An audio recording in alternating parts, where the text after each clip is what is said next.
tayo magpuli. Amen. Tayo magpuli sa Diyos na dakila. Tayo mawit. Tayo mawit. Sambahin natin ang ngalan niya. Umawit ng hallelujah. Umawit ng hallelujah.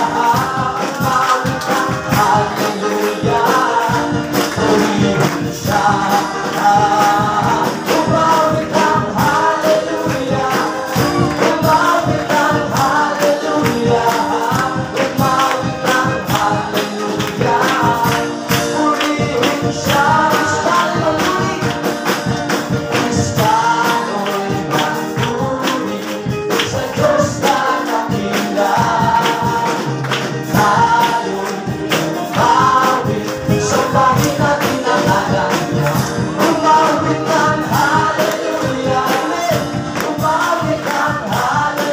Hallelujah.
natin.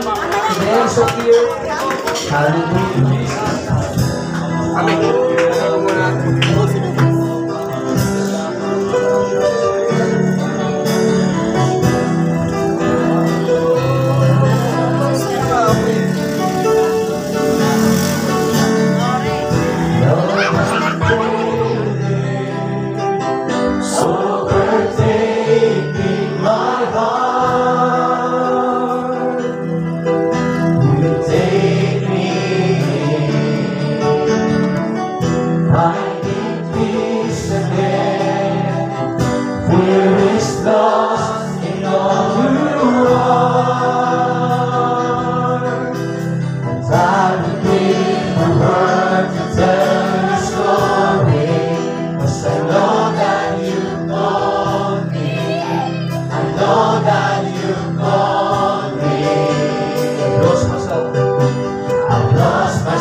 atin ang magandang pagkakataon upang sama-sama tayo po patuloy na makasamba sa ating Panginoon. Nasa atin ang pribilehiyo upang tayo po makalapit sa Diyos at makahiling. Bagamat alam na ito sa lahat ng bagay, ngayong gabi tayo po patuloy na maglagak ng pagtitiwala sa Panginoon.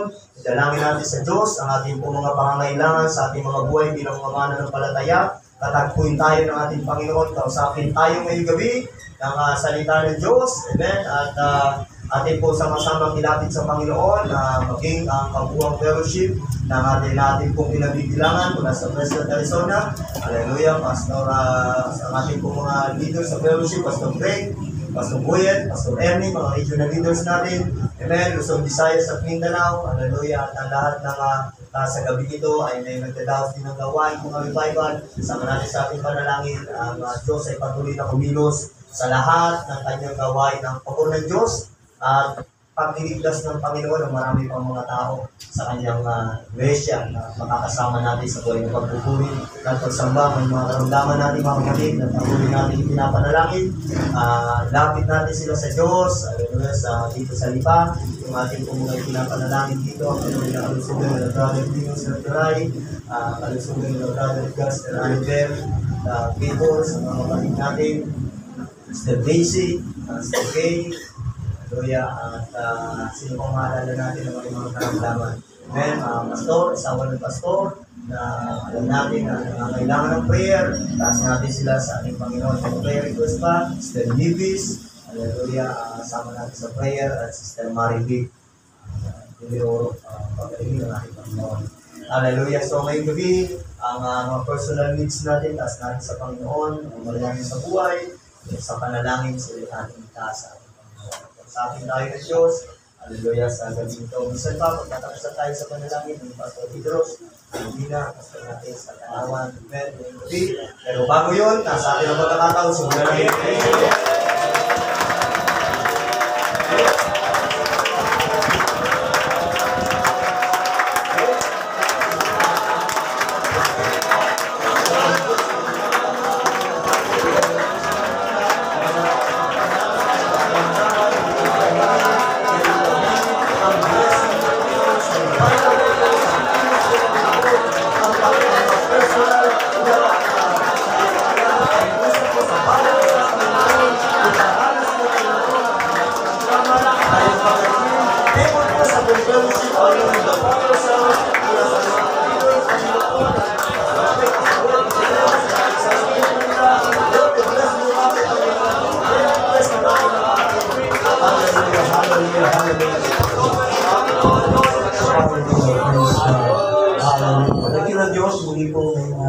Gabi, Panginoon, sama-sama kaming nagkasundo, Panginoon, sa mga kahilingan itinaas namin po, Panginoon.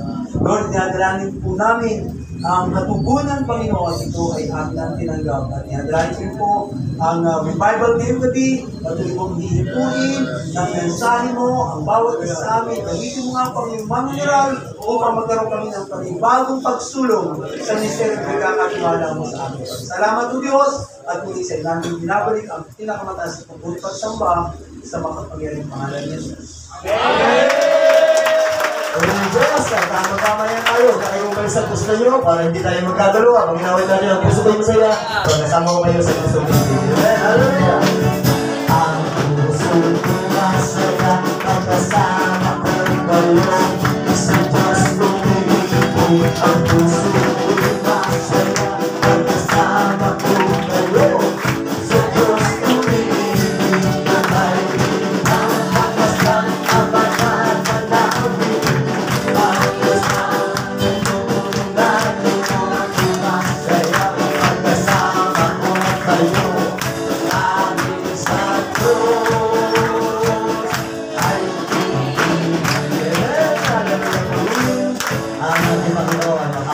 Tayo sa ating mga kanya-kanyang upuan. Okay, yung mga bata ay pwede dun sa loob. Pwede sa loob yung mga bata para yung mga pwede dun sa loob. Sa loob.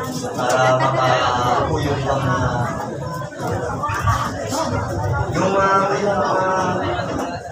yung pwede ron, doon kayo sa loob. Kinig naman din doon. Bukas na lang yung pinto. Bukas na lang. Pray ng Diyos. At yung ating po mga upuan ay asal po natin ang bag. No? Ako talaga ang paupuin natin sa ating mga upuan. Pansamantala ay ito muna ang ating lugar na palalakihin pa ng Panginoon. Hallelujah. Palalakihin pa ng Diyos upang marami pa ang makasamba sa Panginoon. Hallelujah. So, men, sa ilang mga pabalita natin, malami na natin napapakinggan ang kahalagahan ng prayer, Bible reading, pero hindi po pwedeng hindi mabanggit sapagkat buhay na natin bilang mga Kristiyanong manalangin sa Diyos. Amen! Kailangan natin talaga lagi ng tulong ng Panginoon sa ating pong mga buhay. So, ang ating pong gawain ay tuloy-tuloy. Ang revival po na ito, hallelujah, kasama po natin ang ating mga kapatid sa distrito ng Batangas. Amen. Mga pastor na magagawa. Amen. Ay narito. Pero hindi ko alam kung bukas ay makakabalik pa sila. Amen. Pero ang gawain po natin sa mga tagali pa, mga kapatid, ay hanggang bukas ng gabi, linggo ng umaga, linggo ng gabi. Amen. Ay tuloy-tuloy po tayo na sasamba sa Panginoon. Amen. Amen ba, mga kapatid? Yes, God. Kaya huwag naman kayong mawawala sapagkat napakaganda ng gagawin ng Diyos sa ating mga buhay. Okay, ngayong gabi mga kapatid ay hindi ko nahabaan ng ating pabalita. Hallelujah, sapagkat meron tayong mga mas napakalaga pa na gagawin, dapat mapakinggan. Amen, ating pong pastor sa Laurel, Batangas, ay meron po sasabihin sa atin. Palapakan natin ang Panginoon.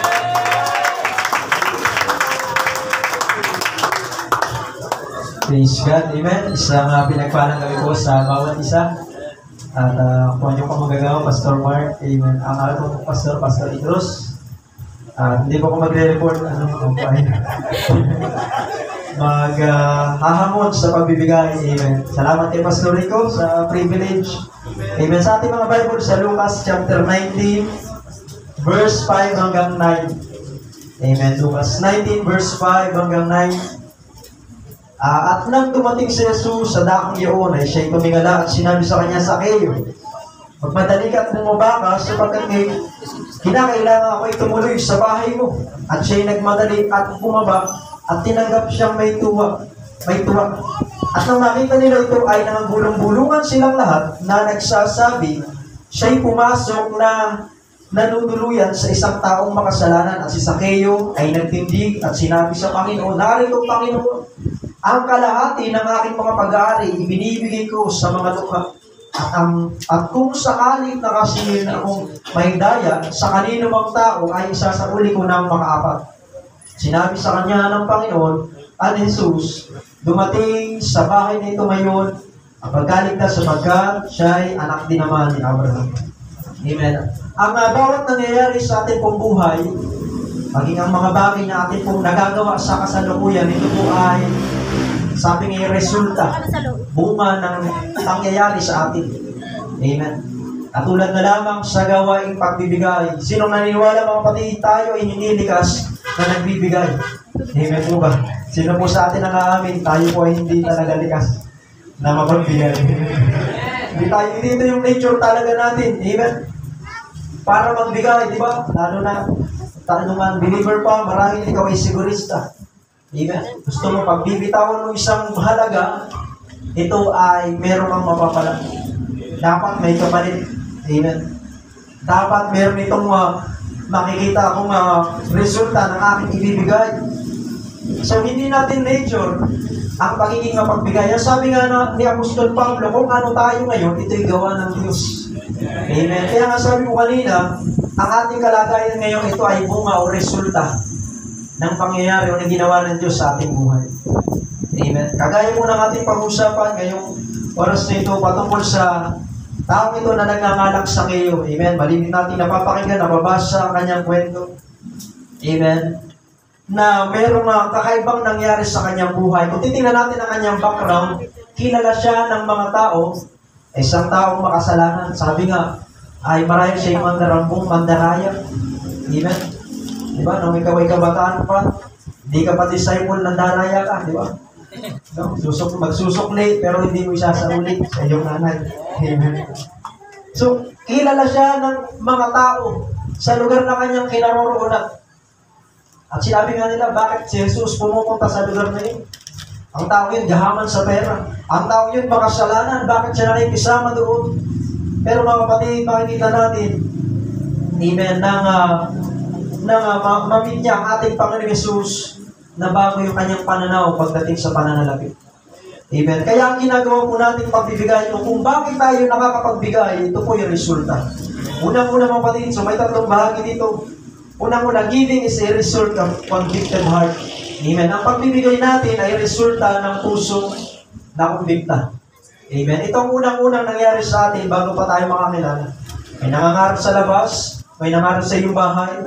Amen. At ang unang ginawa ng Banal na Espiritu sa iyong buhay, ikaw ay kinumbikta. Ito ang ministeryo, trabaho ng Banal na Espiritu. Amen. Yung conviction. At marahil kaya ka narito ngayon, naranasan mo yan noon. Amen. May conviction. Ang tanong ngayon, mga kapatid, na ito ay narito. Nakakaranas pa ba tayo ng conviction ng ating Panginoon until now? Amen. O noon lamang, di ba? Nung una tayo na-convert. So, result of convicted heart, kagaya ni Zacchaeus. Amen. Ang sinabi ng Panginoon Jesus, bumaba ka riyan at ako'y pupunta sa iyong tahanan. Walang inutos ang Panginoon na kahit na ano, wala siyang sinabi, instruction patungkol sa dapat niyang gawin o anumang turo o aral. Amen. Kundi, merong conviction sa puso ni Zacchaeus nung mamit niya ang ating Panginoon Jesus. Amen. Kaya niya nasabi ang ganitong salita, ang sabi dito, narito Panginoon, ang kalahati ng aking pag-aari, ibinibigay ko sa mga dukha. Siya'y nakumbikta. Amen. Kinilos siya ng ating Panginoon, kahit wala pang salitang binibitawan si Jesus. Amen. Ito ang maganda sa bawat Kristiyano, na kahit hindi pa tayo hinahamon, amen, tayo ay merong conviction. Amen. Dapat may conviction tayo ng Banal na Espiritu. Amen. Dapat ito'y nararanasan pa natin.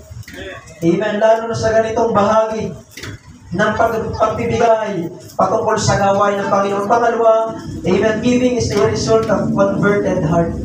Sinabi converted, isang pusong binago. Amen. Sabi nga ni Jesus, you must be born again. Amen. Na-born again na tayo marahil. Pero ang ating bang bulsay na born again din. Amen. So, converted heart, ito ang nangyayari kay Zacchaeus.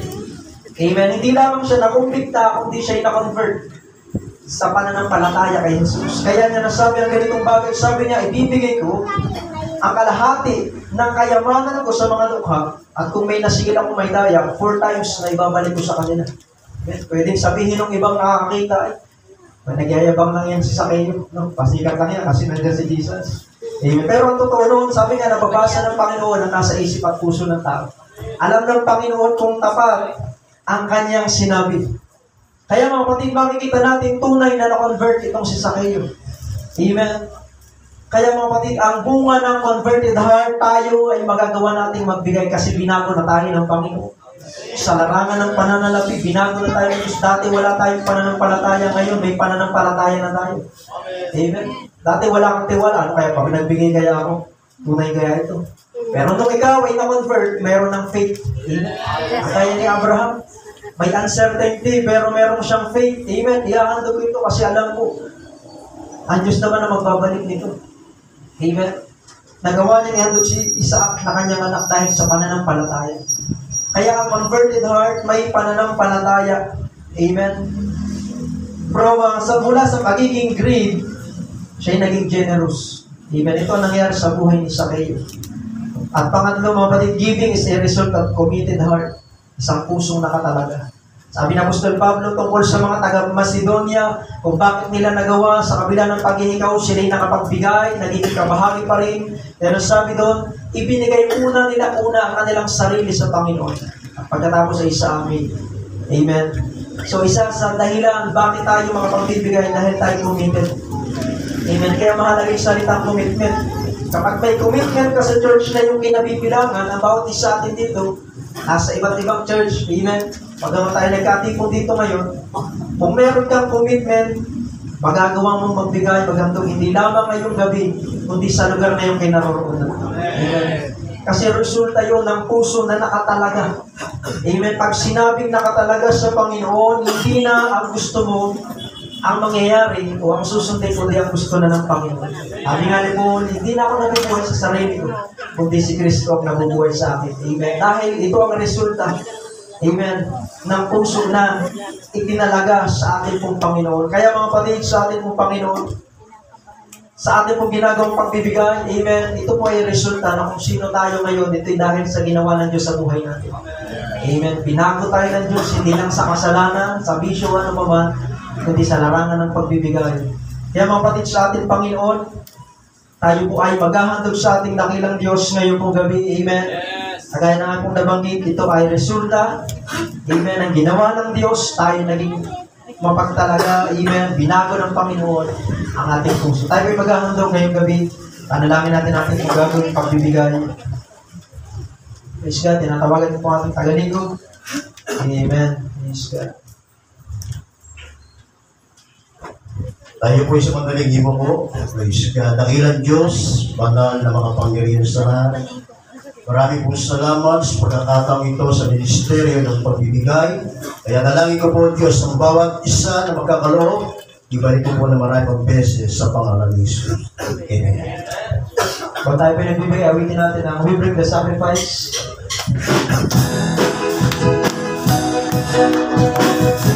The sacrifice of praise unto the house of the Lord. We bring the sacrifice of praise into the house of the Lord. As we offer unto you the sacrifices of thanksgiving. As we offer unto you the sacrifices of joy. We bring the sacrifice of praise into the house of the Lord. We bring the sacrifice of praise into the house of the Lord. As we offer unto you the sacrifices of thanksgiving. As we offer unto you the sacrifices of joy. Praise God. Kaya puri ng Panginoon, salamat sa Diyos, sa pribilehiyo na sa Kanya galing lahat ng bagay, pero binibigay pa rin sa atin ang pagkakataon na tayo mga Panginoon. Okay, bago po ang salita ng ating Panginoon, ating mapapakinggan, meron pong maghahandog po ng awit sa ating Panginoon. Ang mga kalalakihan, ang mga taga-liba ay maghahandog ng awit sa Panginoon. Praise God. Salamat natin po lang.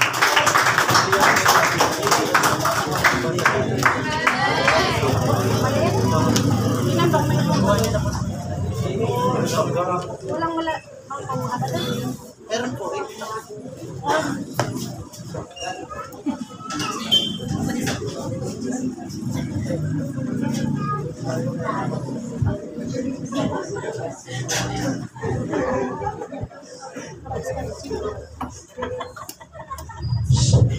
Sorry, sir. Sumali.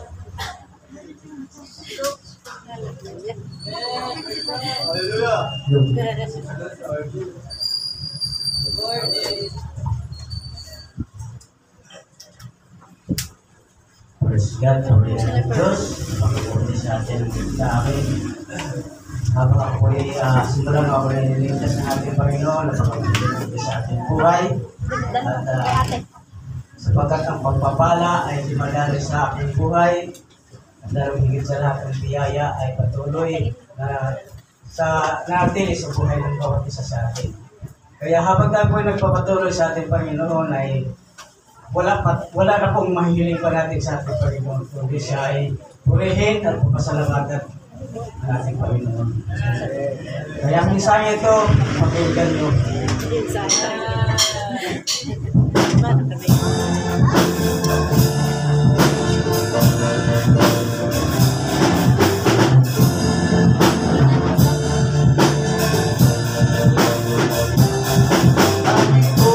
Nadarama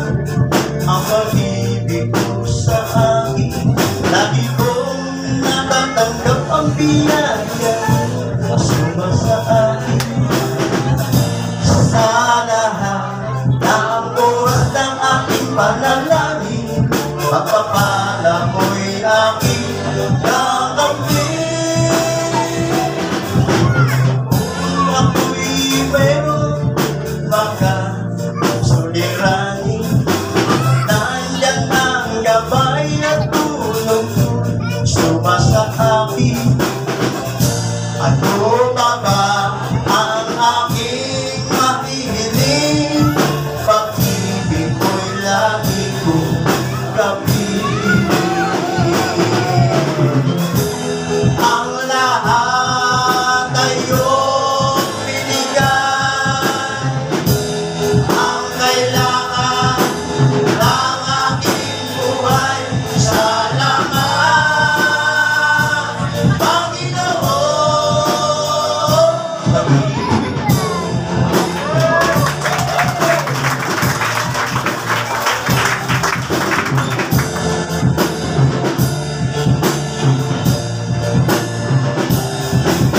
Wala na lang mahiling ang tulad ko sa'yo.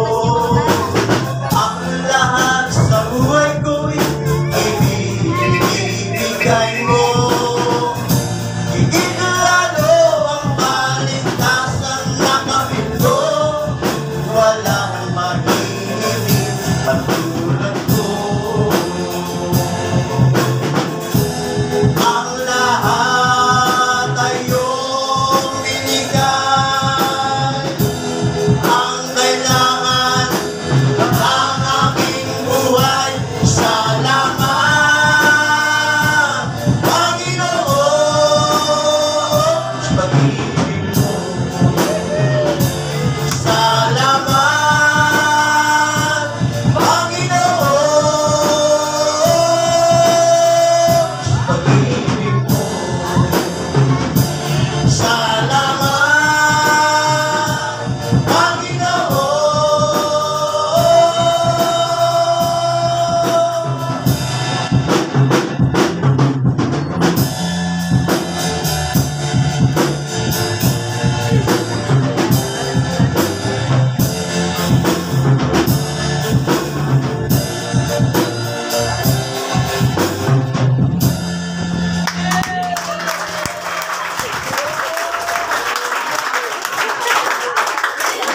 Ay!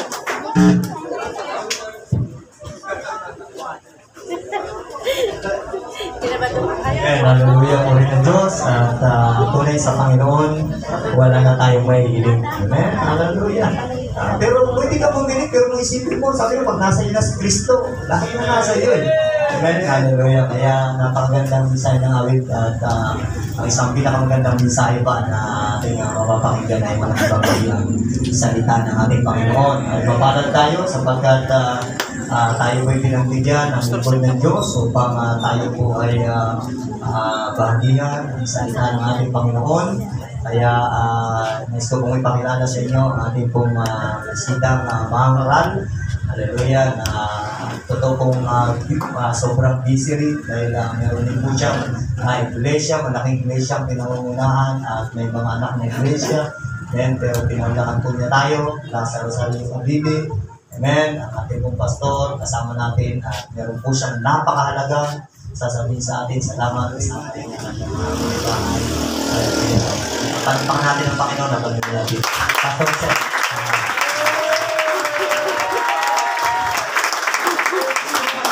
Thank you, Pastor Rico.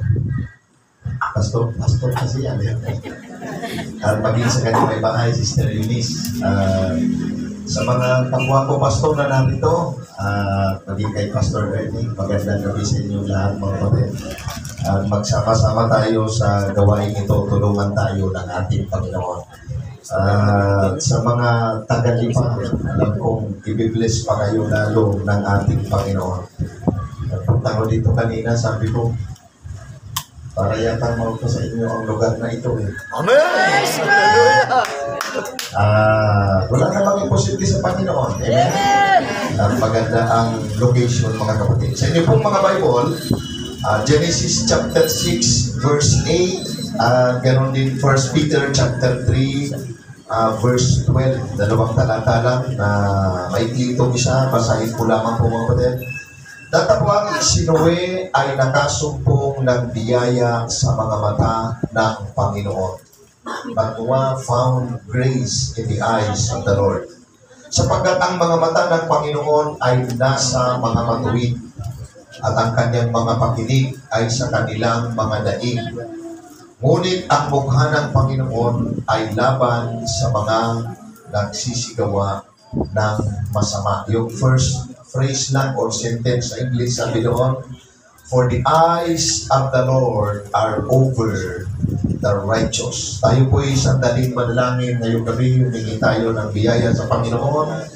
Wala po tayong magagawa kung wala ang pagsama ng Panginoon, walang tagumpay kung wala ang kanyang kapangyarihan. Amang banal, Diyos na makapangyarihan sa lahat, napasalamat po ako, Panginoon, sa opportunity ito na makapagministeryo dito, Panginoon, sa lungsod ng Lipa, sa lalawigan ng Batangas, Dakilang Diyos. Panginoon, ngayong gabi, Ikaw ang nakakapatid ng kalagayan ng bawat isa. Itugma mo ang pangangaral na ito. Abutin mo ang kalagayan ng bawat isa. Magmusap kayo, Panginoon, sa bawat puso. Panginoon, wala akong tiwala sa aking sarili. Umaasa ako sa iyong gagawin ngayong gabi. Binibigyan ka namin ng buong laya na gumawa sa aming kalagitnaan. Lord, anumang gawa ng kaaway, sinasansala namin at itinataboy sa makapangyarihang pangalan ni Jesus. At ang dominion, ang iyong presensya na Dakilang Diyos, ay inaangkin namin na sumaaming kalagitnaan ngayong gabi. Ito po ang aming panalangin sa pangalan ni Jesus. Amen! Salamat po sa pribilehiyong ito, sa paanyaya ni Pastor Rico. Ang China ay siyang tinaguriang pinakamaraming surveillance camera sa buong mundo.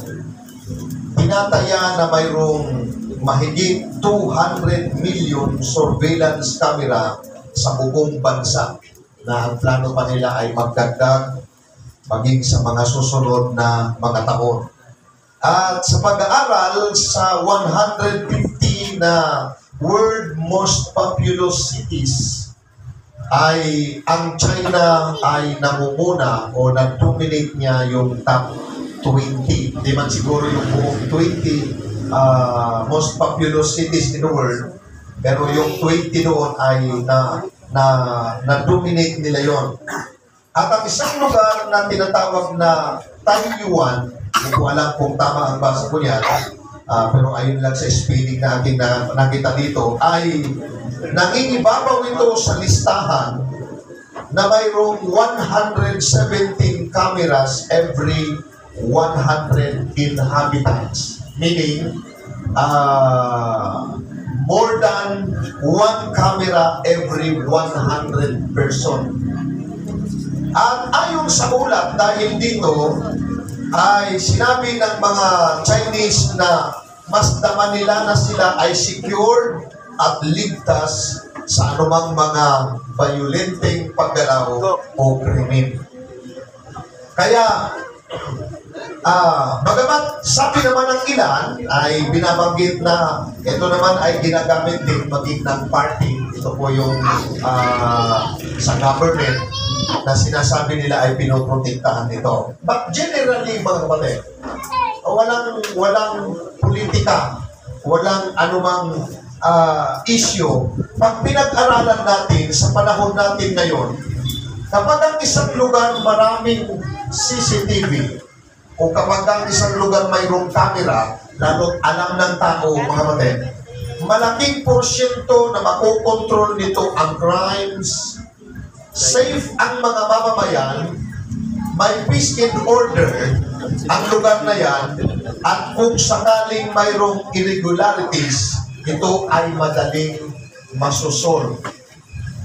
Ang alam ko po, halimbawa sa Davao, sa Pilipinas, isa sa maraming CCTV ay Davao. Magtataka minsan, bakit mayroong krimen na nangyari doon, sandali nila yun na natutuntun. Kasi nakikita na nila yun live at mayroong mga nakamonitor mismo noon.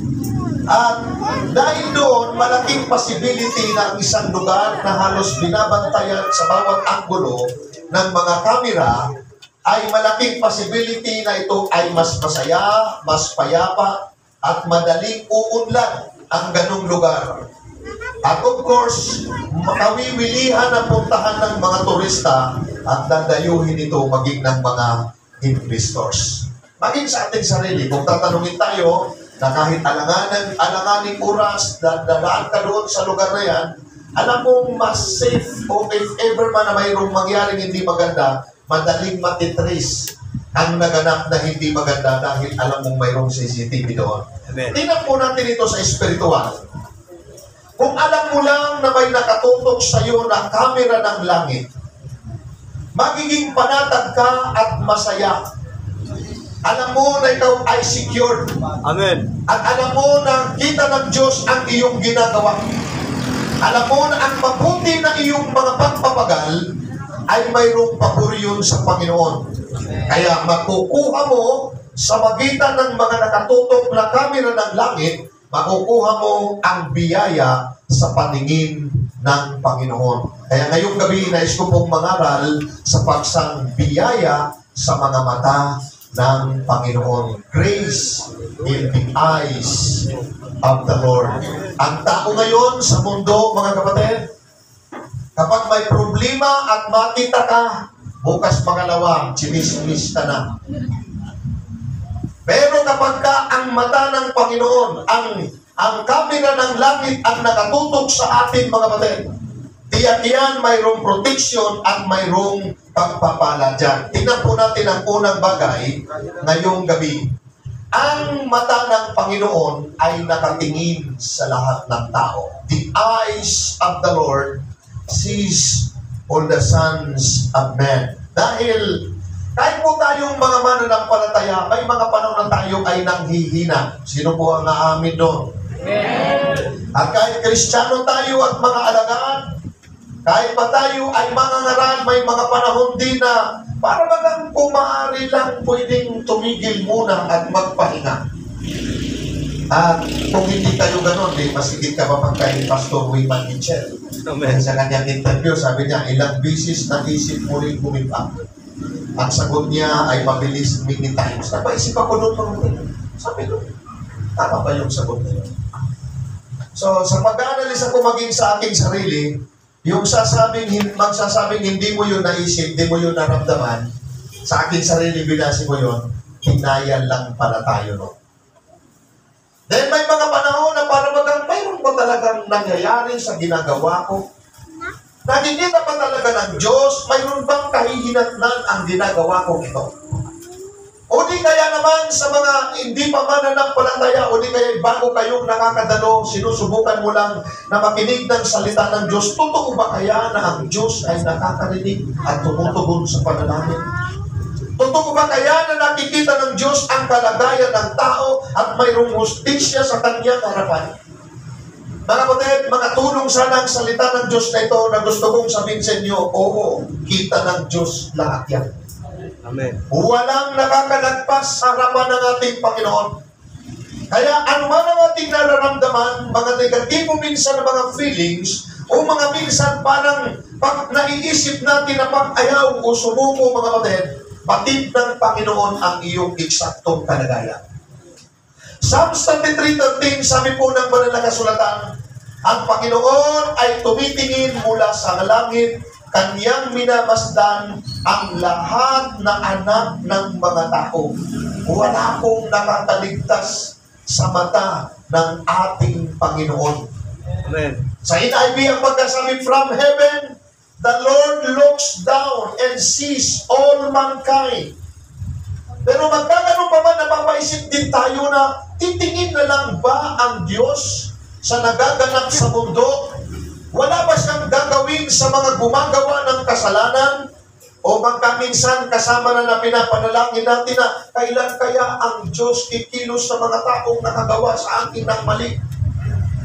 Pero tandaan po natin, pinagmamasdan niya lang muna at binibigyan ng chance ang mga tao kahit nakakagawa ng mali upang sila ay magbago. Kaya nga may pangangaral ng salita ng Diyos. Amen. Pero kita ng Diyos yan.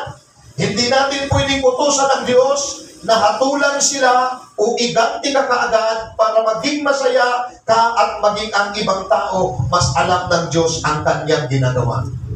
At ang banal na kasulatan, maging ang Proverbs chapter 15 verse 3 ay nagsasabi po ng ganito, ang mga mata ng Panginoon ay nasa bawat dako. Ito, hindi na lang nakatingin na nagbabantay sa masama at sa mabuti. Kaya, ang gumawa ka ng mabuti, kita yan ng Diyos. Ang gumawa ka ng masama, hindi yan lingid sa ating Panginoon. Kaya ibig sabihin, kita niya ang lahat. Ang gumagawa man o ang masama. Nasa Panginoon kung ano ang kanyang gustong gawin sa dalawang uri ng ginagawa ng tao. Ang mahalaga maunawaan natin, isentro mo sa iyong sarili, ano man ang iyong ginagawa, kita yan ng Panginoon. Ano man ang balak mong gawin, alam yan ng Panginoon. Ilihin mo man sa mata ng tao, hindi yan makakaligtas sa mata ng ating Panginoon. Proverbs 5:21, sabi po ng banal na kasulatan, sapagkat ang mga lakad ng mga tao ay nasa harap ng mga mata ng Panginoon. Hindi na lang siya basta nakatingin, hindi na lang siya basta nagbabantay sa mabuti at masama, kundi ang sabi po dito mga kapatid, ang mga lakad ng tao ay nasa harap ng mga mata ng Panginoon at kanyang pinapatag ang lahat niyang mga landas. Nilalagay niya yun lahat sa ayos, mga kapatid. Kaya ang Bible may sinasabi, Romans 8:28, for all things work together for good. Kaya yung mabuti man na ginagawa ng tao o yung masama na nagagawa ng ating kapwa, mga kapatid, ang lahat ng yan ay pinapatag o inaayos ng ating Panginoon. At sa isang version, mga kapatid, sa New Living Translation, ang pagkakabanggit niyan ay ganito, for the Lord sees clearly what a man does, examining every path he takes. Ini-examine na, hindi lang binabantayan. At yung pagpatak niya ay bilang patunay ito na ang Diyos ay Diyos na patas at pantay-pantay. Amen. Kaya nga sabi ng Bible, pinapamulan niya ang lahat sa matuwid at sa makasalanan. Pinapasikat niya ang araw sa makasalanan at maging sa mga banal. Pero tandaan po natin, ini-examine yan ng ating Panginoon. Huwag kang mag-isip, huwag tayo mag-isip na para bagang mas mabuti pa minsan ang mga gumagawa ng kasamaan, malaya sila, wala namang consequence na natatamo sila. Yun na nga, ang sabi ng Bible, ini-examine yun ng ating Panginoon. At huwag tayong maingkit. Doon sa minsan ay mga gumagawa ng hindi maganda, pagkatapos naliligtas din naman. Minsan ay mga nag-backslide at gumawa ng masama at nakabalik din naman.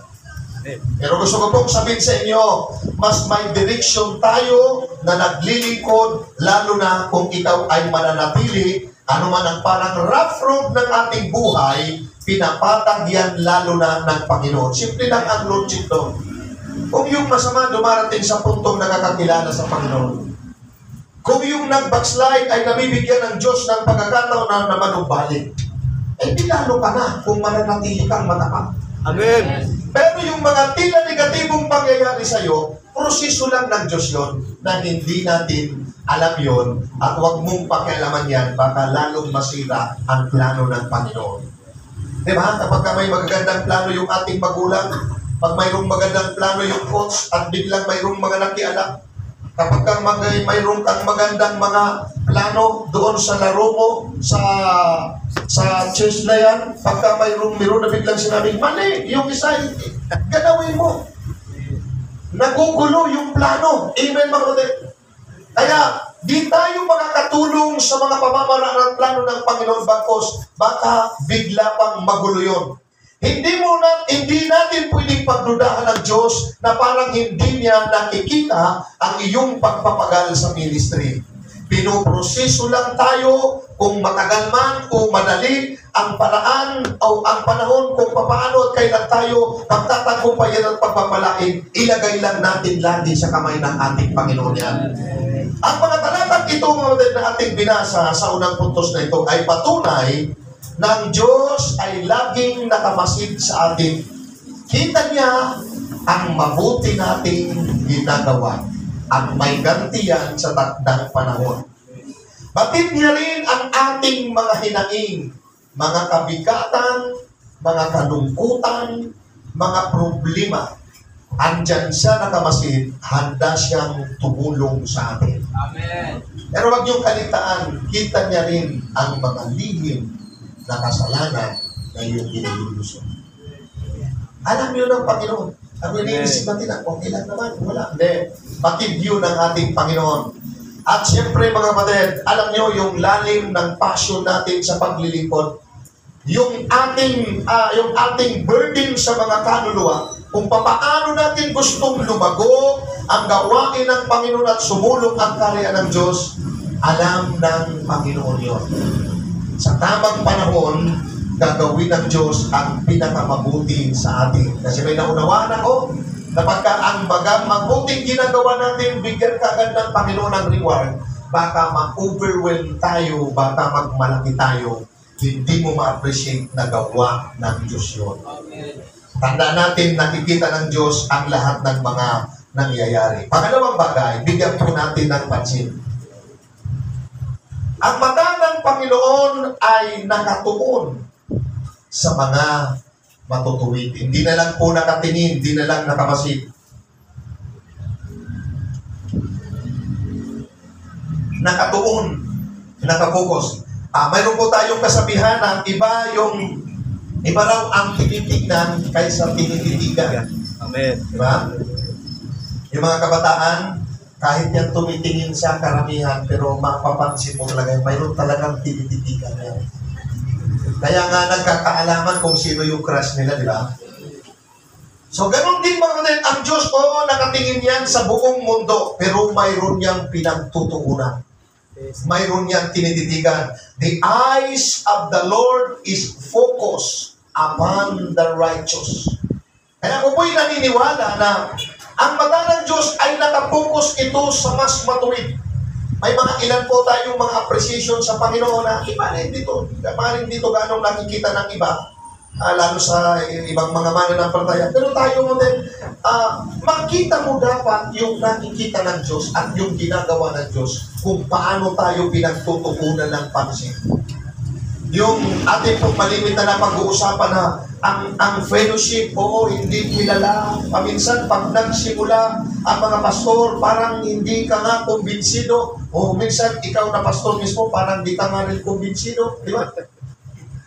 Pero alam niyo po, dahil sa ginagawa nating pananalangin araw-araw, tapos ngayon, lalo na napagtutuunan na i-practice, i-challenge na manalangin na sama-sama. May pangangaral si Pastor Boyet yan, February pa po yun, na tungkol po doon sa corporate prayer.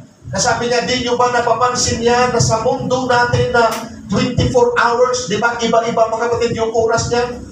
Pero dahil mayroon tayong mga prayers, mga kapatid, sabihin na natin na lang na kahit lahat yan ay 7 to 8. Kaya sa pag-isod ng panahon, di ba, una dito ay Guam, tapos dito na yan sa Asia. Kaya habang natatapos yung 7 to 8 dito, papasok ng 7 to 8 dito, mayroong kasunod. Kaya hindi nyo ba napapansin mo din na actually 24/7 nag-pray ang ating fellowship. Amen. At dahil doon na pagtutuunan niya ng Panginoon, mga kapatid, at hindi natin minsan napapansin yan, hindi naman magagaling, hindi naman talaga mahuhusay, hindi naman talaga ganon katatalino ang sabihin pa natin na ang mas nakakarami sa mga nagpapagamit sa atin talagang biyaya dahil sa niligtas tayo, nakalaban tayo ng burden ng passion, tumugon tayo dahil sa kulit, pero alam naman natin yan, ang kulit, kulang tayo ng kakayanan. Pero mapapansin mo, bakit lumalago? Ito po ang reason noon dahil nakatuon ang mata ng Panginoon, mga kapatid. Ngayon, kung nakita natin, kung babalikan mo lang ang 50 years na ang kwento halos isinasaysay, mga kapatid, kung paano nagsimula doon sa Memorial Stone, na mula sa isang probinsya na estado ng Amerika, mga kapatid, ang Prescott, Arizona. Pero dahil nakuha ang mata ng Panginoon sa mga puntahang bansa, sa mga puntahang estado, sa mga puntahan ng kontinente, tayo ang patunay. Itutuloy lang natin yan. Kasama tayo sa pinagtutuunan ng Panginoon kung ipagpapatuloy natin yan, mga dakilang bagay pa ang gagawin ng Diyos. At kasama tayo sa pagtutuunan ng pansin. Eh noon sa school, hindi tayo mapansin. Amen? Sa trabaho, ang ilan di manipular. Mag-businessman, minsan, parang hindi kumikita, di ba? Pero sa mata ng Panginoon, makita natin mahalaga tayo at pinagtutuunan tayo. Isang bagay na sa akin personal din, bakit nagawa ko ang mensahe nito? Wala naman tayong ipagmamalaki. Amen? Pero bakit ako inspired na magpagamit kahit dumarating sa punto? Kaya may mga pangangaral ako na sasabi ko niya na kahit katulad ni Lazaro, basta yan ay nakatututukan ng kamera ng langit, pipiliin ko yun. Kaysa kasing yaman, mga kapatid, ng pinakamayaman tao sa mundo, pero wala naman doon ang tingin ng ating Panginoon. Basta sirable yun. Amen. Kaya mahalagang maunawaan po natin, 34:15 ng Psalms, ganito ang sinasabi. Ang mga mata ng Panginoon ay nakatitig sa mga matuwid, at ang kanyang mga pakinig ay nakabukas sa kanilang daing. The eyes of the Lord are upon the righteous, and His ears are open unto their cry. Sa NIV ang pagkabanggit, the eyes of the Lord are on the righteous, and His ears are attentive to their cry. Kaya ako po'y naniniwala na since tayo ay sanay na mapakinggan, minsan ito po ay ang isa kong naunawaan. Alam ko, basta ito yung pagpagkaintindi ko, mga kapatid. Alam niyo, pag sanay kang napapakinggan ng Diyos sa iyong mga panalangin, madaling makilala ng Diyos yung iyong boses. Maging po ang technology, kung napapansin niyo ba yan, basta bagong salta ka sa isang lugar na yan, at gagamitin mo yung Waze, yung Google, yung GPS, mga kapatid, malimit nagkakaligaw-ligaw yan eh. Napansin niyo ba yun? Pero pag ang gadget mo yan, sanay mo nang ginagamit yan, hindi hindi mo matandaan, pangalawang punta ko na dito, pangalawang punta ko na dito, saan na ba yun? Ituturo ka niyan doon sa dati mong dinaanan, kasi dumaan na doon yung gadget mo yan. Tinutuntun mo yung lugar na yung pupuntahan. Totoo po yan, napansin ko po yan. So, maging ang isang cellphone sa isang lugar na halimbawa mahina ang signal. Pero yung doon na yung nag-i-stay, yung cellphone na yun, stable, mga kapatid, yung sagap niya ng signal. Pero pag mayroong bisita, bago na darating doon, mga kapatid, walang signal dito sa lugar na ito. Kaya ganun din, mga kapatid, maging sa naunawaan ko, yun ang conviction ko, mga kapatid, na kapag sanay ng Diyos na naririnig yung boses mo, yung pakiusap mo sa Panginoon, madali niyang makilala yun. Which is, mayroon pong talata na nagsasabi sa John chapter 10, verse 27 and 28, na dahil doon sa mata ng Panginoon nakatuon sa mga matuwid, dinirinig ng aking mga tupa ang aking tinig, at sila'y aking nakikilala, at sila'y nagsisisunod sa akin. Kilala ng Panginoon yan. Kaya minsan sinasabi ko sa kanila, mga kapatid, sa church, sinasabi ko, manalangin kayo lagi habang wala pang problema. Para pag may problema, kilala kagad ng Panginoon yung tinig mo. Actually, sa akin, hindi yun application lang ng pangangaral. Sa akin, interpretation talaga yun. Mas madali, ito na yung talata na mismo eh, nakikilala niya yung tinig ng Panginoon. Kasi nga, nakatuon na ang Panginoon, ang mata ng Panginoon para sa iyo. At minsan mayroong mga magagandang mga testimony akong naririnig. At sa pagkakarinig kong testimony, parang ako'y nakikiamot sa Panginoon. Lord, bigyan mo rin ako ng ganyan, Panginoon. Nakalagay mismo dito sa outline ko, March 2021, Lucena Conference. Kasabay ko noon si Pastor John Ramos. May promising sinabi. May ninegotiate kaming lupa doon para mabili, mga kapatid. Hindi magkaibig. Pero humingi ako sa Panginoon, Lord, bigyan mo rin kami ng lupa. 2 years, mga kapatid, 2023, nabili namin yun. Kaya, pag ikaw ay humingi talaga sa Panginoon, basta ikaw ay gumagawa ng matuwid tapos makiusap ka sa Panginoon, sinabi ngayon, nakabukas, attentive ang ginamit sa NIV, attentive yung tainga ng Panginoon para pakinggan yung ating panalangin. Nag-flashback po ako niyan. Ilang taon na nag-iipon kami, ay, yun, naka 1 million din. sa 2 years time, bakit nadagdagan yun ng 4 na ulit? Hindi po naging 4 na ulit, nadagdagan ng 4 na ulit. So ngayon naman, pampatayo ng gusali, nakita ko yan. Yung Lucena, bilis na naitayo. Napunta ko sa Binyan, sabi ko, tinanong ko, paano nagsimula? Naitayo nila. Si Pastor Neil ngayon, mga kapatid, nasa 10th floor na. Sabi ko, Lord, bigyan mo rin ako niyan. So, hindi ko yung titigilan na ipanalangin sa Panginoon. Ang parang panalangin ko, Panginoon, kung paano in 2 years time, minultiply o dinagdagan mo ng 4 times. Lord, yung budget namin, mula nung mabili namin ang lote, ay 5 ulit din yan. Kaya, Panginoon, alam kong kaya mong bigyan ako ng 4 o 5 ulit na halaga ng ibinabili ng lupa. So, hindi pa po ito tapos. Ito binabanggit kong ito. Ngayon, dahil pinanghahawakan ko na ang mata ng Panginoon, nakatuon yan sa mga matutuwid. At pinangako yan ng Panginoon, patuloy doon sa John 10:28, mga kapatid, sabi ng Bible, sila'y bibigyan ko ng walang hanggang buhay, kailan may hindi sila manilipod, at hindi sila aagawin ng sinuman sa aking mga kamay. Ito pong huling pangungusap na hindi sila aagawin ng sinuman sa aking kamay. Kung kami mismo, Lord, di maagaw di kami maagaw sa iyong kamay ng kaaway, yung para sa amin di na pagpapala, hindi yan kayang agawin ng kaaway. Doon, ganun lang natin, mga kapatid, i-claim dahil alam ko na ang salita ng Diyos, subok na patunayan natin, ito ay totoo, mga kapatid, at mayroon siyang pangako sa mga matuwid na dumadalangin sa Panginoon, handa siyang tumugon sa mga panalangin. Jeremiah 33:3, ang sabi po ng Bible, call unto me and I will answer thee, and show thee great and mighty things that thou which thou knowest not. Nasanay na lang ako dito sa King James na ito eh. So, pero totoo itong sinasabing ito, mga kapatid, na tumawag ka, siya ay tutugon. Wala pong opsyon. Tutugon talaga siya. At ang sabi noon, ipapakita niya ang mga dakilang bagay. At yung mga dakilang bagay na yan, hindi pa natin yun alam. Meaning, hindi pa natin naranasan. Hindi pa natin na-encounter yun.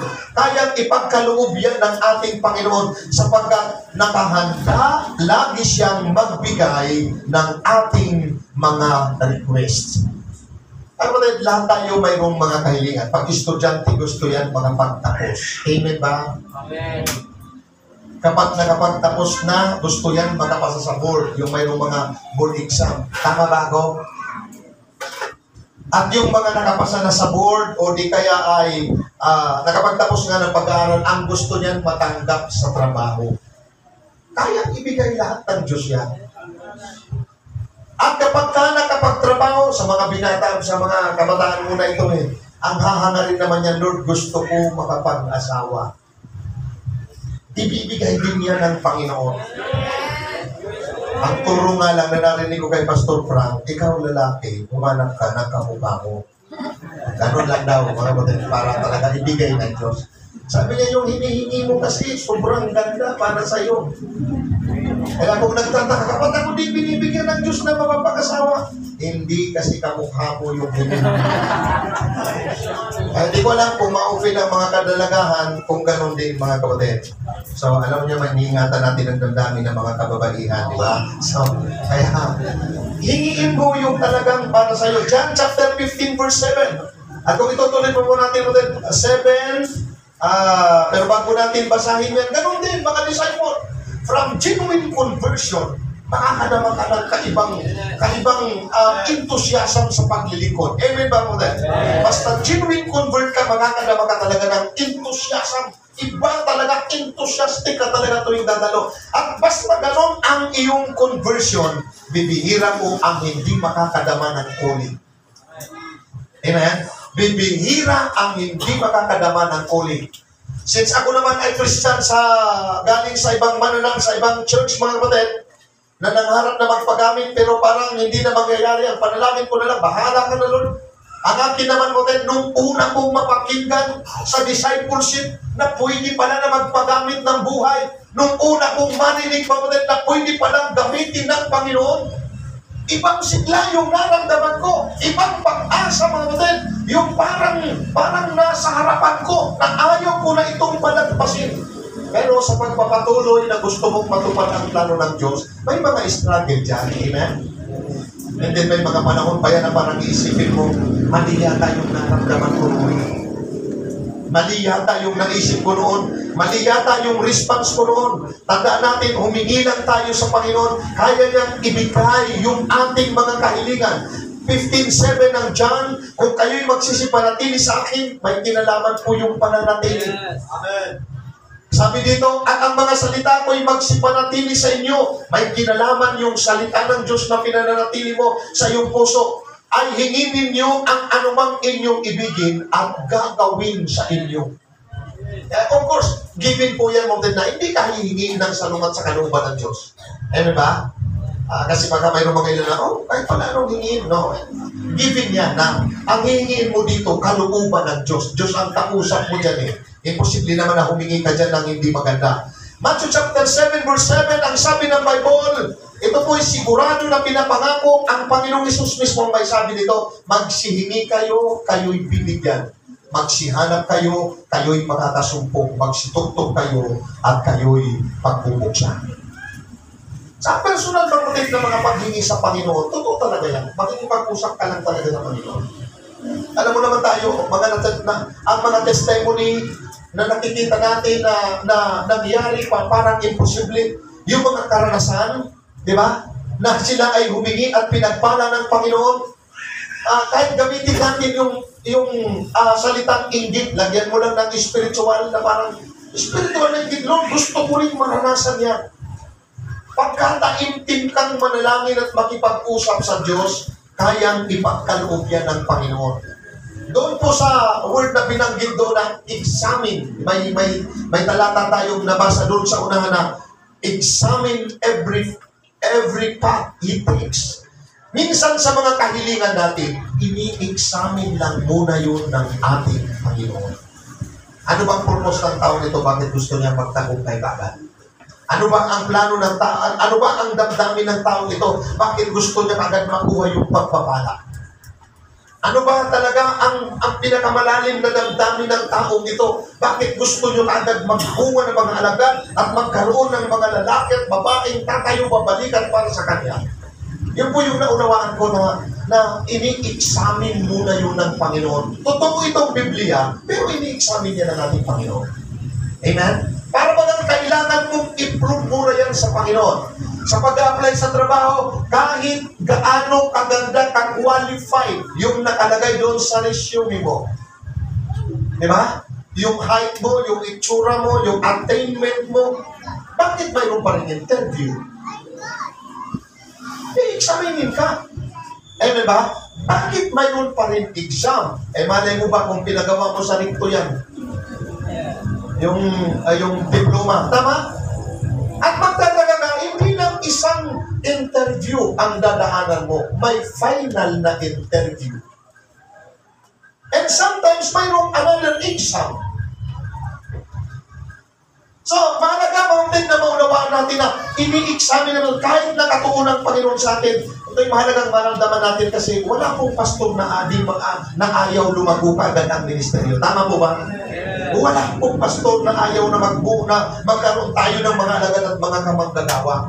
Pero magkaminsan mga badal, ini-examine pa kasi ng Panginoon. Amen. Hallelujah. Wala pong church na ayaw makabili ng sariling lupa, makapagpatayo ng sariling gusali. Pero minsan ini-examine muna ng Panginoon. Ang ano doon, hindi lang yung pastor, pati yung mga mananampalataya, ini-examine muna.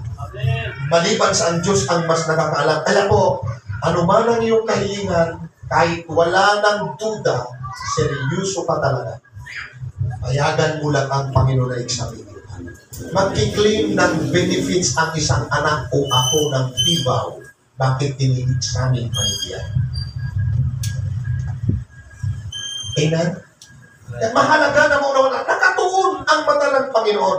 Pero payagan mo lang ang Panginoon. Pero walang duda, manatili ka ng kaya tayong pagpalain ng Panginoon, kayang ibigay yan ng ating Panginoon, yung ating mga hinihingi sa Kanya. Hebrew 13:5, sabi po ng banal na kasulatan, mga ilag kayo sa pag-ibig sa salapi, mga kasa kayo sa inyong tinatangkilik sapagkat siya rin ang ang nagsabi, sa anumang paraan, hindi kita iiwan, o hindi kita papagkukulangin, sa anumang paraan, hindi kita pababayaan. I will never leave thee, nor forsake thee.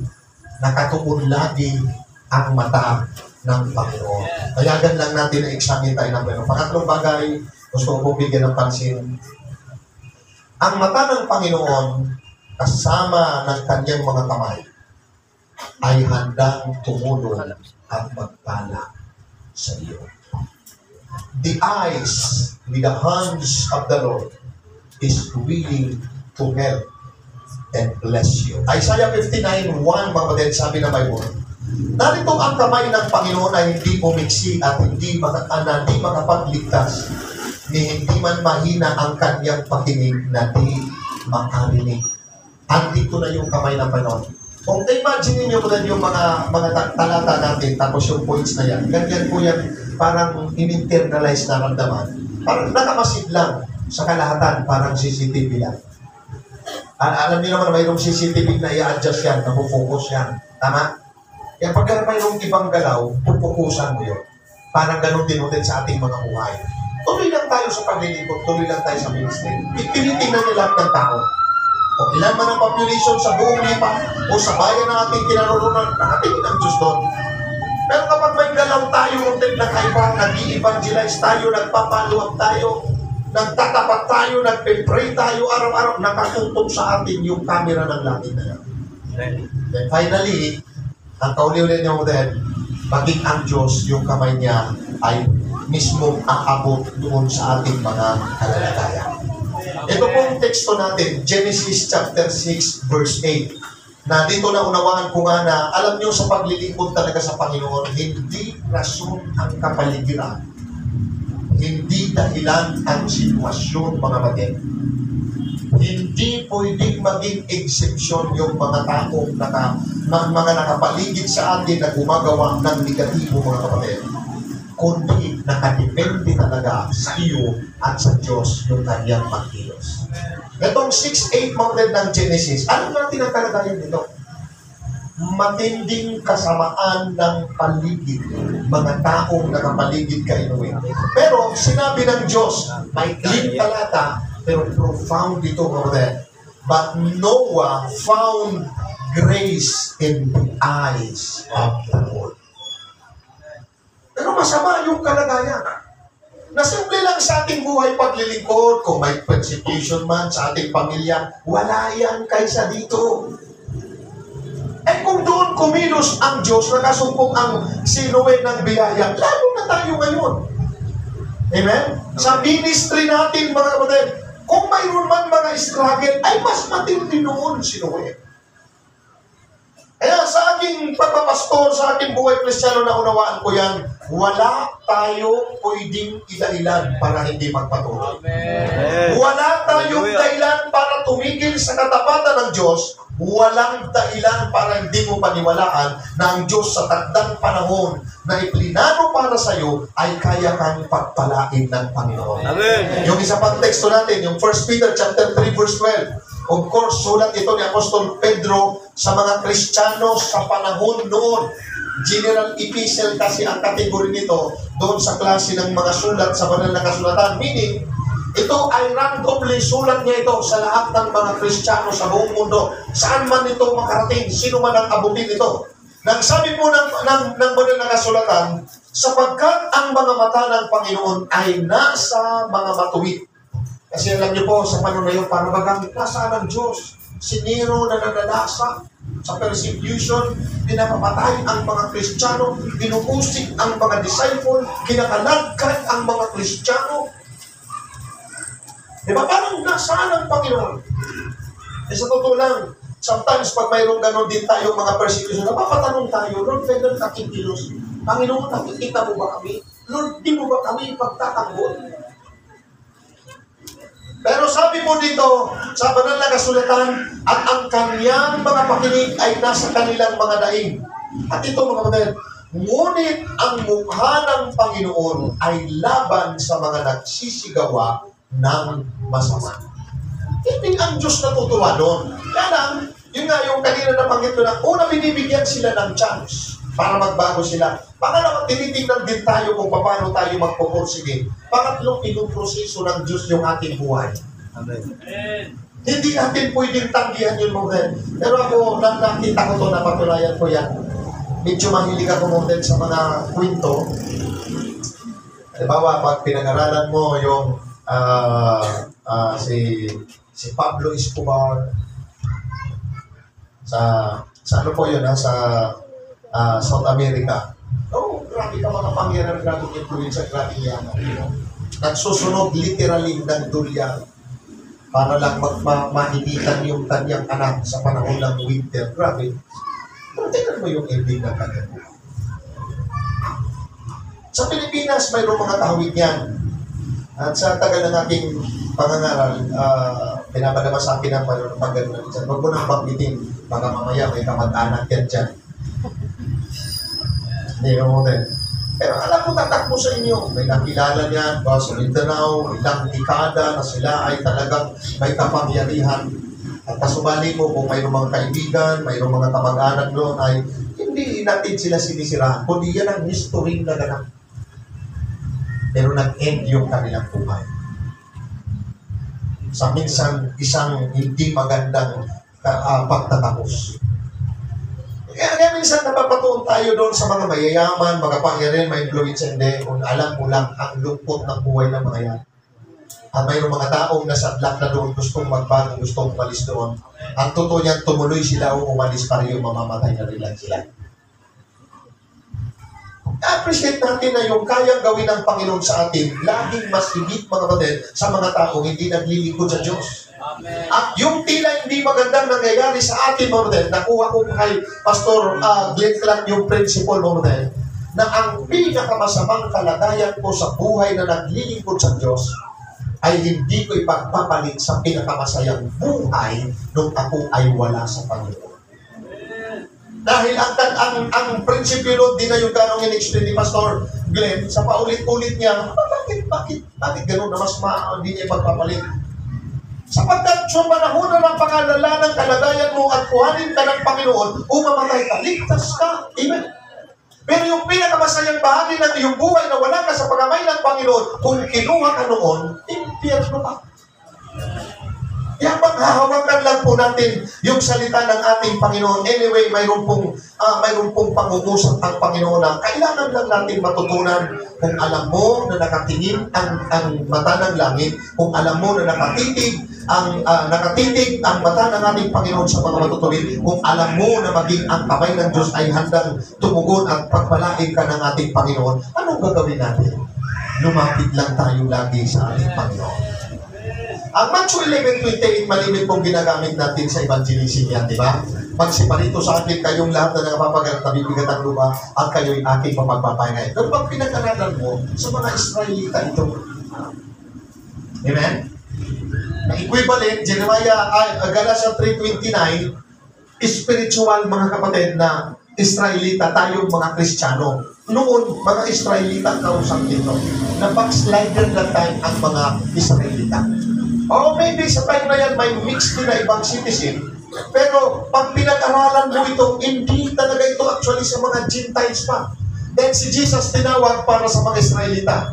Yung Matthew chapter 10, ang pinadalahan doon sa 12 alagad ay mga Israelita yon. Yung 70 sa Acts, sa Luke chapter 10, ito ay ang kasama yung mga Gentiles. O mga Gentiles ito, people's group, 70 people's group, kung tawagin sa panahon na yon. Kaya, mahalagang maunawaan natin na hanggang ngayon, ang Matthew 11:28, sa mga Kristiyanong pagka nakakadama na parang ang Diyos malayo, parang ang Diyos di tumutugon, parang ang Diyos di nauunawaan yung kalagayan. Mga Kristiyanong gusto mo talagang maranasan yung pagkilos ng Panginoon. Pagtumakin tayo sa Panginoon. Hanggang ngayon, mayroon pa rin tayong mga inilalapit. Amen, mga kapatid? Yan ang reason kaya naunawaan ko rin na hindi talaga tayo pwedeng tumigil tayo sa araw-araw na panalangin. Kami, sa building na lang, yun mga kapatid, Lord, paano? Sabi ko, Lord, di ko magawa-gawa, di ko makaya yung ginawa nila. Magkano kaya, Lord, pwede ko simulan? Siyempre, tatansyain mo yung sarili mo. Di naman yan gaya-gaya lang, di ba? Lord, kaluban mo ko, Panginoon. Hindi natin isusuko yan, mga kapatid. At habang nag-lungs out din tayo ng mga magagawa, Lord, biyayaan mo sila, Panginoon. Habang nanalangin tayo, Lord, biyayaan mo sila. Lord, biyayaan mo din kami ng pangsuporta sa kanila. 22:12 ng Proverbs, ang sabi ng Bible, ang mga mata ng Panginoon ay nag-iingat sa maalam. The eyes of the Lord preserve knowledge. Yung kaalaman, iba kayo sa karunungan. Yung karunungan or wisdom, ito na may application ng kaalaman. Yung kaalaman, mga kapatid, ay ito yung pagdadalir ng mga bagay na dapat mong matutunan. Yung application noon sa nagiging wisdom kaya. Pag inaalagaan mo yung mga bagay na iyong natutunan sa karanasan, sa pangangaral, sa leader, sa fellowship, i-preserve mo lang yun. At ang sabi ng banal na kasulatan, ngunit kanyang ibinabagsak ang mga salita ng taksil. Kaya ipipreserve tayo ng Panginoon kung pangangalagaan natin yung mga kaalaman na ating natutunan. Preserve natin. Alam naman natin na may kapangyarihan ng panalangin. Alam natin na mayroong kaayusan doon sa pamantayan. Alam natin na may pabor mula sa Panginoon sa katuwiran. Alam naman natin na nagbubunga ang kasipagan. Alam naman natin na may pagpapala ang katapatan. Panatilihin lang po natin. Pag-stay ulit, minsan mayroong mga pangyayari. Kaya na hindi natin talaga, hindi natin matansya, hindi natin maipaliwanag bakit nangyayari, hindi natin alam kailan matatapos. Yan ang pinakamatindi mo din sa pagkaganapan na hindi maganda, di ba? At sa hindi na tayo, pag-iso lang ito. Kaya lang, ang tanong kailan matatapos. Kaya sa mga mananampalataya sa Pilipos, sinabi ni Pablo, Philippians chapter 4, verse 6 and 7. Sabi po dito, huwag kayong mga balisa sa anumang bagay, kundi sa lahat ng mga bagay sa magitan ng panalangin at dahil na may pagpapasalamat, ay ipakilala ninyo ang inyong mga kahilingan sa Diyos. Lagi lang natin ipakikilala sa Panginoon. Lord, ito ang kalagayan ko. Panginoon, ito ang sitwasyon ko. Ito pa yun ang gusto kong mangyari sa ministry. Panginoon, magpakita ka ng mga himala. Magpakita ka ng mga kababalaghan. Lord, ikaw ang malayang kumilos. Nagulat ako dyan, mga kapatid, sa King James. Pag ginagamit ko yan, pinapaliwanag ko talaga yan. Alam niyo yung pagkasabing, huwag kayong mga balisa sa anumang bagay. Ang pagkaka-English niyan ay ganito, be careful for nothing. Yung ikaw ay nababalisa pala sa mga bagay-bagay, that's nothing. Mag-ingat ka daw doon sa mga walang kwenta. Kaya, yung nababagabag ka sa mga bagay, paano na pag ganito? Nothing yun. Amen. Ang sabi ng Panginoon, ilapit mo yan. Italangin mo yan na mayroong pagpapasalamat at gawin mo, ipakilala mo lang yung kahilingan mo sa Panginoon. Ang verse 7, ito yung resulta mo din, at ang kapayapaan ng Diyos na di masayo ng pag-iisip ay mag-iingat ng inyong puso at ng inyong mga pag-iisip kay Kristo. Pwede natin itanong, bakit hindi katugunan ang sinabi dito? Uunahin talaga ng Diyos yan muna mo din. Yung peace, pagkakabanggit naman dito sa English, peace of God which passeth all understanding shall keep your hearts and minds through Christ Jesus. Kasi sa pag-aalala natin sa mga problema, mga kapatid, na kailangan i-relax muna tayo. Kaya pag nagtiwala ka sa Panginoon, ibibigay sa iyo ng Diyos yung kaibang kapayapaan. Pag naging payapa ka, maiingatan yung damdamin natin. At alam niyo po, binibigyan ko ng pansin sa King James yung word na passeth all understanding. Yung kapayapaan po yun, ito yung kapayapaang hindi maintindihan ng tao. Kung paano mayroong joy unspeakable, mayroong pong peace which passeth all understanding. Payapa ka, panatag ka, pero yung iba hindi yung maintindihan. Ang tawag ko nga yan, yung kapayapaan na yung lumalagpas sa kanila, pero ikaw na-i-enjoy mo. Amen. Panatag ka, pero sila bagabag na bagabag, mga kapatid. At alam nyo, yun ang kailangan na una nating makuha mo din. And then pagkatapos noon, magiging maayos yung puso natin. Of course, ang kasunod noon din ay iingatan tayo ng ating Panginoon. Sa 1 Samuel 26:24, mayroon pong talata dito na ganito ang pagkakabanggit. Sa English, may phrase po dito na itong sinasabi sa bandang gitna. My life be much set by in the eyes of the Lord. Mahalagang mainam ang aking buhay sa paningin ng Panginoon. Pag binasa po natin ang konteksto nito, ito yung time na hinarap ni David si Saul, na si Saul sa time na yon ay hinahanting siya. Pero sinabi niya ang ganito, narito, kung paano ang iyong buhay ay mahalagang mainam kay sa aking Panginoon, sa aking paningin sa araw na ito. Dahil sa time kong yun yung hinahantig siya, pero nakatulog si Saul at yung mga tauhan hanggang sa kinuhanan niya ng kapirasong tela yung kanyang balabal. Ang isa pa noon, kinuha niya yung sibat. Pero sabi dito, mahalaga ka sa ating paningin. Kaya sabi niya, ay maging gayon nawang mahalagang mainam ang aking buhay sa paningin ng Panginoon at iligtas niya nawa ako sa madlang kabigatian.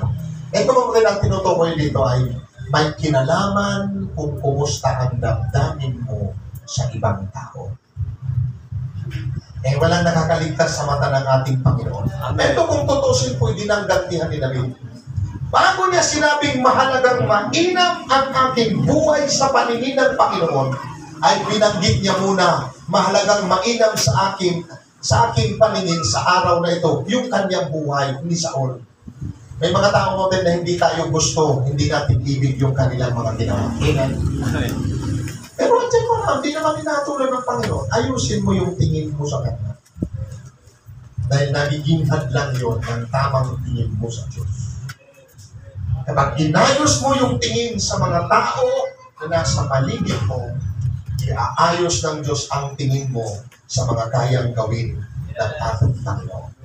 Kaya totoo si Pedro, mga kapatid, sa aking pagtatapos, matutunan natin 1 Peter chapter 5 verse 7 na ipagkatiwala.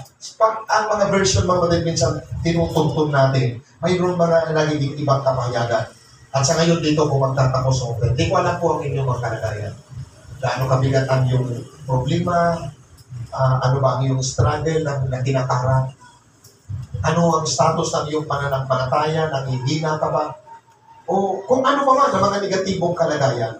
Sabi po dito sa 1 Peter 5:7 na inyong ilagak sa Kanya ang lahat ng inyong mga kabalisan sapagkat kayo'y ipinagmamalasakit niya.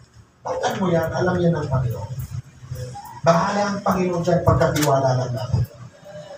Gusto ko dyan ang King James, mga kapatid. Kasi sa isang version, trust all your care upon Him, or He cared for you.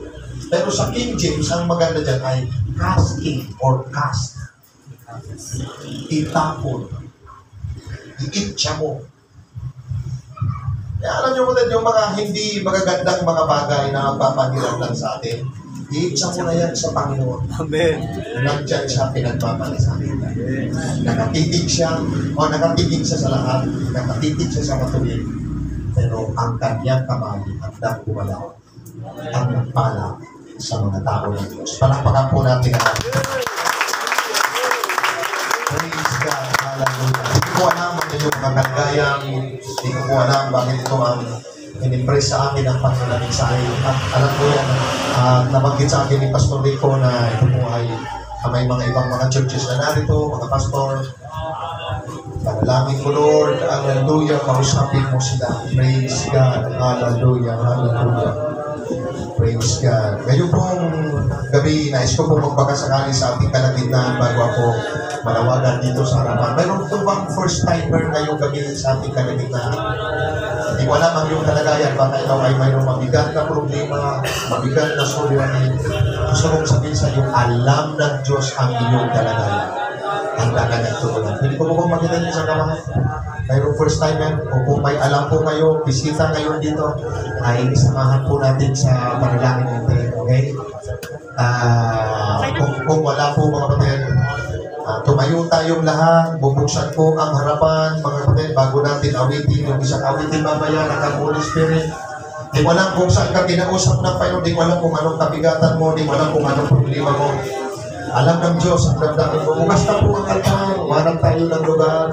Napili natin kausapin ng Panginoon. Praise God, hallelujah, glorify your name, Lord, hallelujah, hallelujah. God, speak to your church, God, speak to your people, God.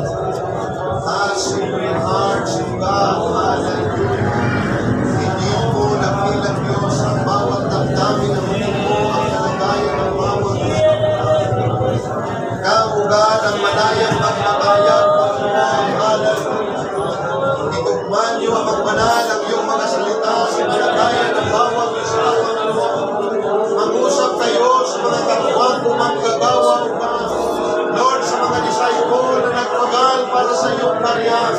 Lord, sa mga bagong mananampalataya, ugat sa church, hallelujah. Maging sa mga tumatagal na, O Lord, hallelujah. I-comfort mo ng bilang Diyos sa iyong mga nakulaan. Alam mo, O Diyos, ang kanilang mga kalagayan. Glory, glory to God. Come, Holy Spirit. Praise God, hallelujah, hallelujah. Praise God, hallelujah. We magnify your name, O God. We glorify your name, Jesus, hallelujah. Mag-usap kayo, lumanaw kayo ngayong gabi, magpapayag kayo na. Inanyaya namin ang iyong panalay sa inyo na malayang sa aming kalagitnaan, O God. Oh, hallelujah, hallelujah, hallelujah. We magnify your name, Lord, hallelujah. Jesus, hallelujah, hallelujah. Oh,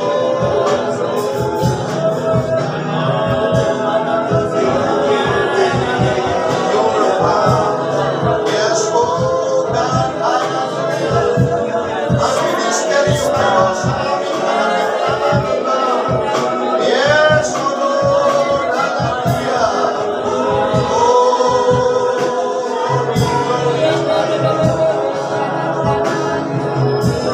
Tumayo po tayong lahat. Awitin natin ang awitin ito. Come, Holy Spirit. Yes,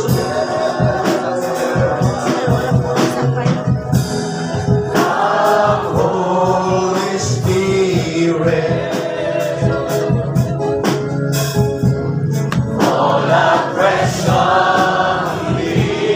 Come, fill me with your power. Fill me with your power. Satisfy my need. Only you can make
Holy Spirit, come within us, O Lord God. Hallelujah, glory. Hallelujah, glory. Hallelujah, glory. Hallelujah. Oh, hallelujah, hallelujah. Hallelujah. Panginoon Diyos, pagtibayin mo ang iyong mga salita sa puso ng bawat isang magbanal, lalo na sa iyong mga manggagawa. Panginoon, ang hindi ko nagawa, ikaw, Panginoon, ang pumilos sa kanilang buhay.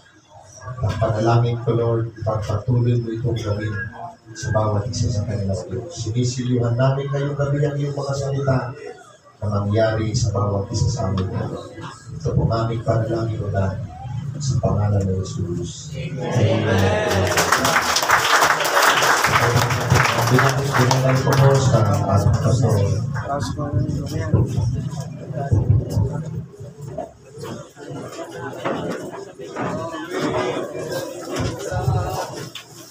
Amen.